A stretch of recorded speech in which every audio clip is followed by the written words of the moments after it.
Hello, everybody. Welcome to the CX Live Dialogues. Increasingly, brands are focusing on hyper-personalization to gain trust, loyalty, and achieve growth. In today's interview, we are delighted to welcome VASILI Triant, the Chief Operating Officer at UJET.CX. Welcome, VASILI. Thank you. Thank you for having me. It's a pleasure. Now, to start with, what do you think is the impact of emotion on customer experiences, especially in the evolving ecosystem that we are part of right now? There's emotion plays a huge part in customer experiences. And, traditionally we think about the emotion that happens within an interaction, right? Like someone has, as I made a phone call, started a chat, and we think about the emotion that has begun between the customer themselves and the agent in the interaction.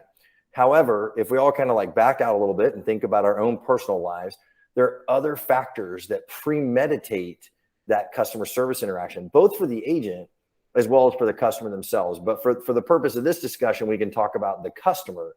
So that could be anything from maybe they had a car accident this morning, maybe the problem they're having that they're trying to contact you for, they've been looking for answers for 4 hours. And as you can imagine, right, if you get on Google and you're searching for answers and you can't find the answers, you start to get a little bit frustrated. And then your kind of last step is, let me contact the brand. The emotions leading up to that and the things that premeditate that interaction become extremely important, because my emotional state may either be happy or maybe super frustrated by time I talk to that agent. And then whatever that agent starts with, or however that interaction begins, now elevates or determines which direction our interaction can take. And it could even include the IVR menus that happen within a customer service, queue, even between that premeditation and the agent themselves, right? So Yeah. No, definitely. And as you rightly said, that, we've normally dealt with it at the one instance in the customer journey. But how do you think we can better personalize customer interactions across the entire spectrum of the customer journey?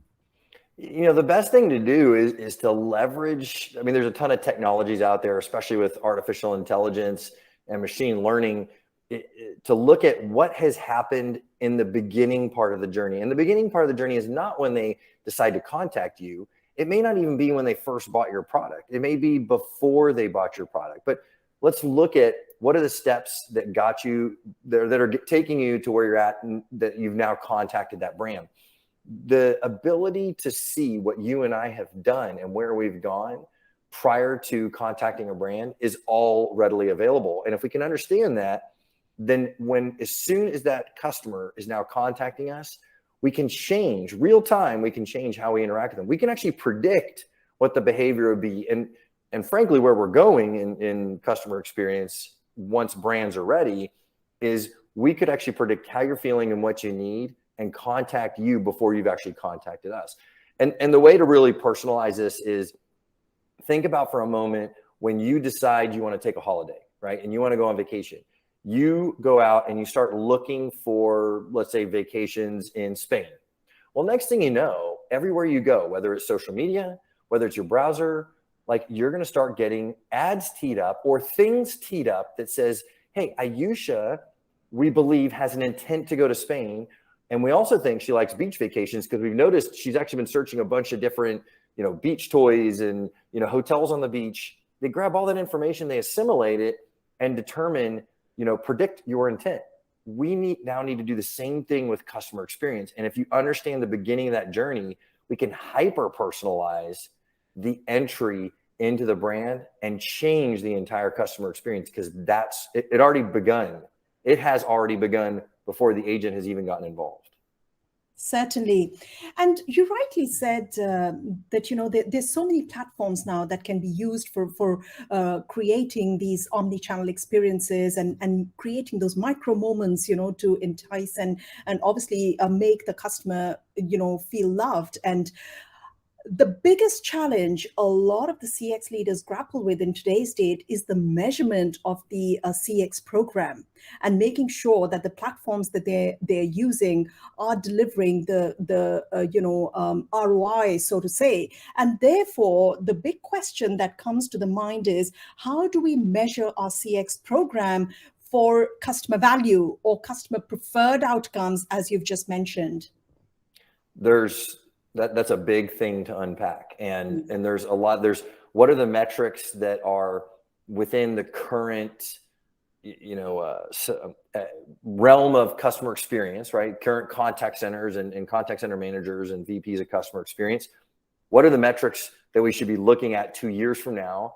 Meaning, like, there's a lot of transformation that has to happen within a business for people to say, I not only think that metric is good, but it's valuable to my business. And if you go too far ahead, sometimes people can't comprehend that metric. But the biggest thing right now is first contact resolution. And if you look at, essentially what first contact resolution means, the first time I touch you for a need, for a question, for a problem, do you resolve my interaction at that time? Or does it take me multiple attempts in order to solve that interaction? I was talking with a customer yesterday, and they were saying that in their current form, that their customers have to touch them 7 to 8 times, because they end up having to email a photo or email information or take a video and email it. And then the agent or the customer support person then has to look at the video, and then they ask questions and the person has to come back.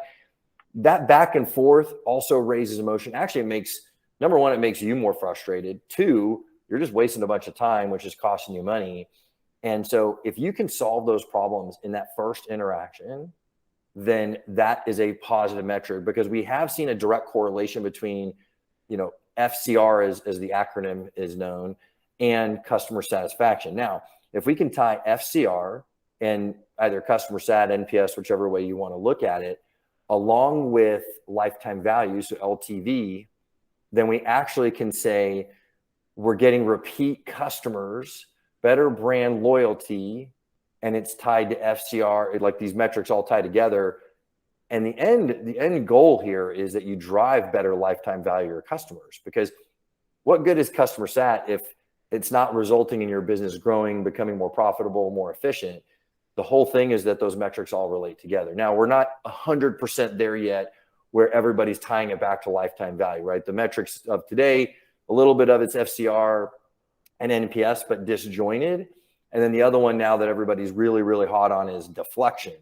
And everybody's rating deflection in relation to, it makes me more efficient, it makes, reduces my costs, but no one's correlating deflection with customer satisfaction. Or is it really deflection? Because did I just deflect you from one channel to another? Like the biggest deflection, area today is chatbots.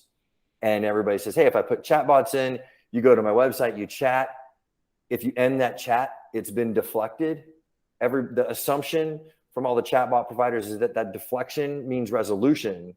But if you deflected me and I just gave up and I said, I'm just calling in, then you didn't deflect me. You just pushed me to another channel, and arguably a more costly channel. Either way, who cares about the cost of it? It's, am I happy? Am I satisfied, right? Will I buy again from you? Or do I want to buy more from you, right? And, there's a lot of examples out there where customers interact with a brand and it's so positive. And when you have a problem, it's so easy to resolve the problem that you're like, man, I want to do it again. Like, I want to buy another product from them, because I know if I do, or when I have a problem, because there's always going to be a problem at some level, it actually gets resolved really quickly. And I know I'm going to be taken care of. So. Yeah. And what you've just described is actually a scenario most organizations go through at some point in time or the other.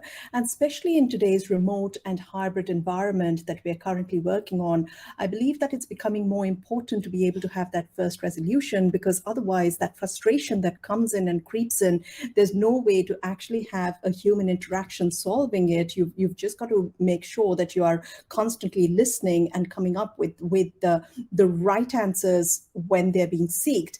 And that brings the importance of cloud-based technology where that real-time resolution can be achieved.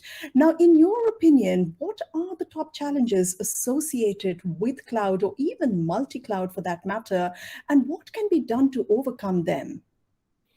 Well, the challenges are different by area of the world, because in some places, the challenges are specifically that the solutions are not reliable or scalable to meet the demands of that brand and that service. So underpinning all of this is the assumption that the technology is going to run all the time. Now, with the transition to cloud technology, what's actually happened is there are some underpinnings that have actually created a little bit of an Achilles heel within some of these technologies.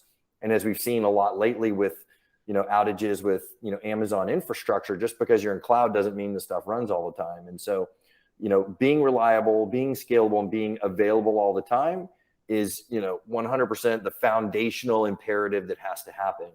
The second part is security, because with all these agents sitting at home, all these agents remote, like the ability now to share information, and is it secure? Is it encrypted?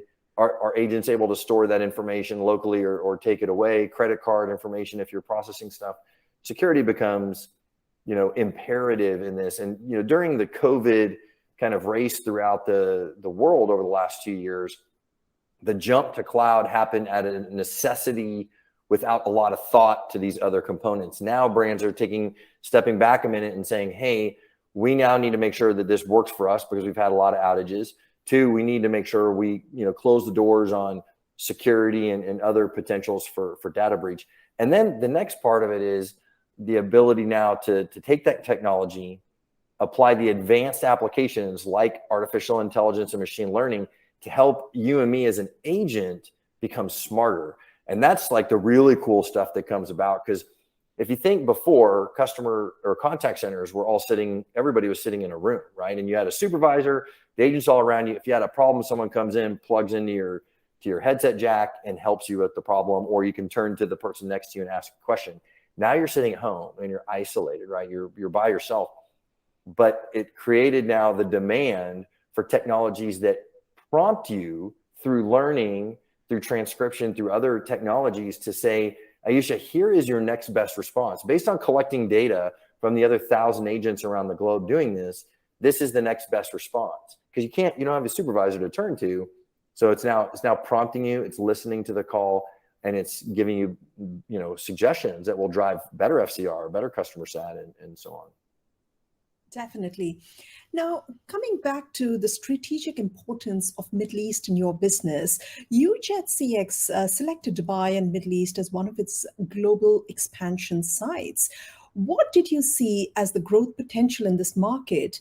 And what are the challenges that you see in Middle East, or for that matter, Europe, that are actually quite distinct from the rest of the world? So I'm only going to answer this question because we're on this interview. I feel like I'm almost giving up a little bit of secret sauce here. I've been in the contact center space for 22 years, and when you look at contact center demographics globally, and you built a business plan, the Middle East and Africa wouldn't be like your prime expansion spot.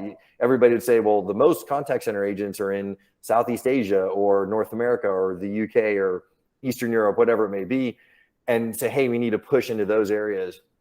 What actually happened is kind of a couple things that were timely that we saw in the market. One, obviously the adoption of cloud technology has been surging, but 2, the Middle East has been surprisingly opportunistic now with the growth of these new tech companies that are, become unicorns, a couple of them decacorns, and the investment flowing into the Middle East to support these companies for on-demand technologies and other, kind of new industries has been amazing. And so you have all these tech companies, just like you'd have in Silicon Valley, like growing up now in Dubai or in Turkey or in, Qatar or Jordan, wherever it may be.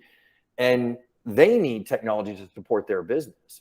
At the same time, you have this dynamic where the cloud technologies have had limitations within the Middle East because of the different regulations by country.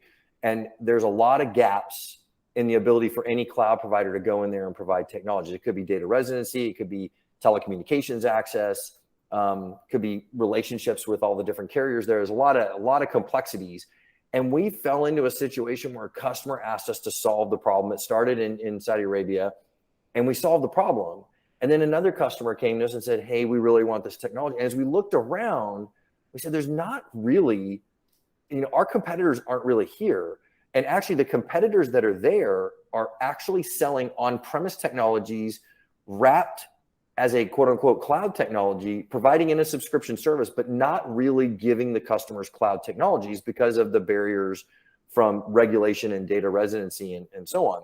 We solved the problems, and we looked at ourselves and said, if we solved it for these two customers, why don't we just go solve it for all the rest of these customers and bring the technology to the market, like be a little bit of a first mover advantage. I'm not gonna say we're first, but first mover advantage in that space.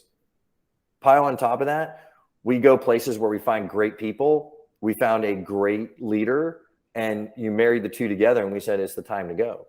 And everybody from, myself, our CEO, Anand, and our board of directors said, absolutely, let's go in. That would be a first in my career, by the way, because usually everybody says biggest demographics, that's where you go. But everybody saw these factors collide and said, it's time for UJET to go into the Middle East and Africa market. So.